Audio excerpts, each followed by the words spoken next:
human beings as a species, all human beings, with some exceptions,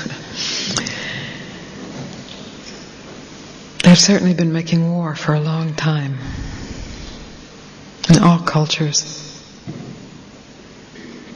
meaning in all minds, because a culture is just a reflection of the mind, the individual mind.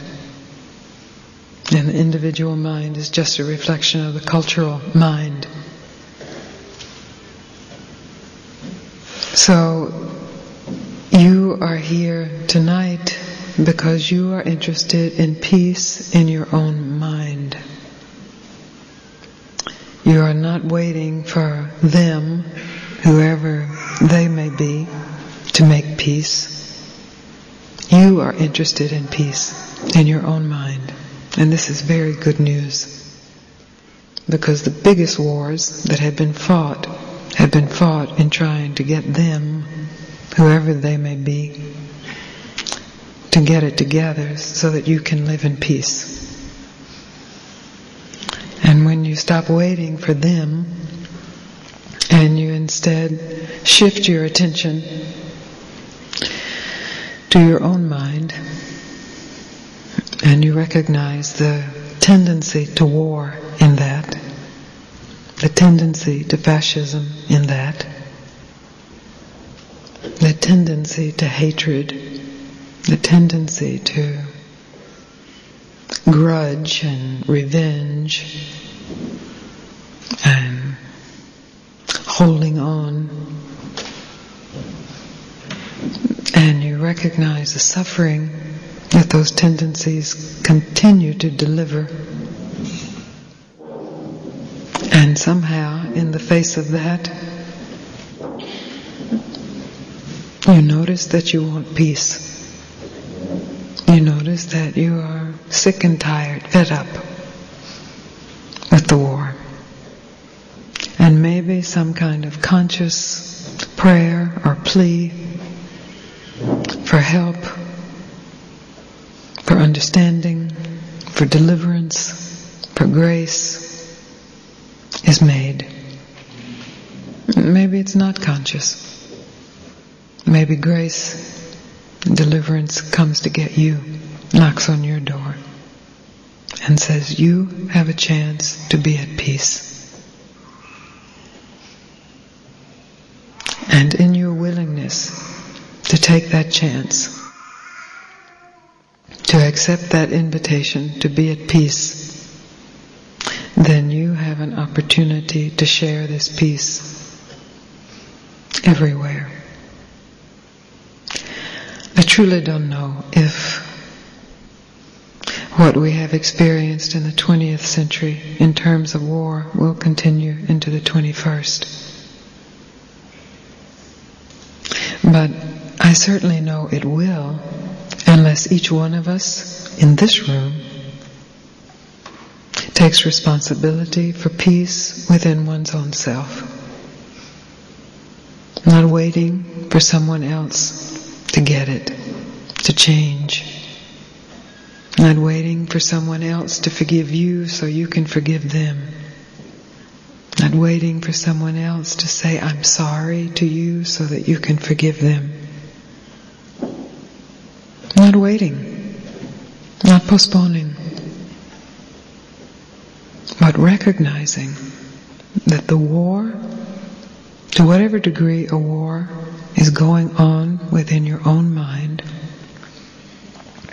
is based on one thing, and that's the firm belief that has been supported and conditioned through endless aeons that you are a separate entity, that you are something separate from the totality, that you are something separate from me, or your parent, or your child, or your lover, or your enemy. That you are something. This is what all wars are about. Because when you believe firmly that you are something, you get very busy protecting that thing.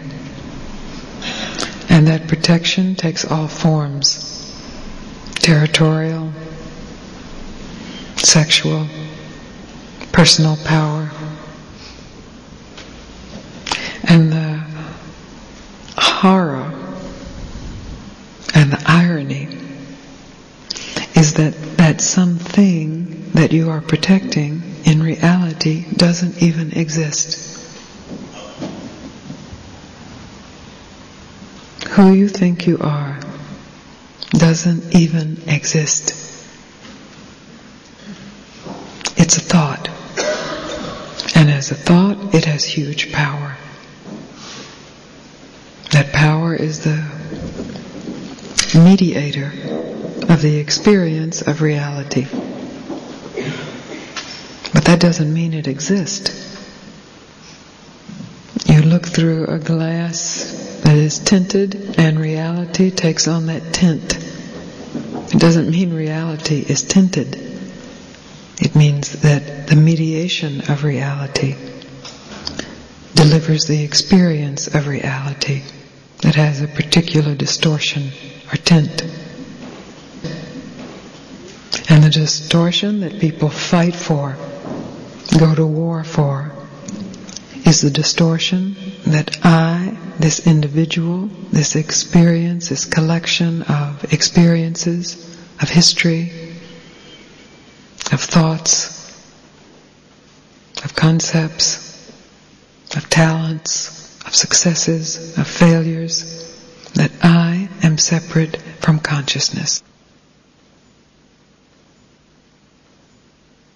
And that I is nothing. It does not exist. It's a story made up. As a story, there's no harm to it. It's quite beautiful, even in its horror. It's certainly entertaining. But as a belief that the story is reality, it's a huge tragedy. That's the original sin, the original mistake. The belief that the separation from the source, from consciousness, from God, is even possible because of a story, an experience of separation. The belief that that experience is reality. This is the cause of suffering.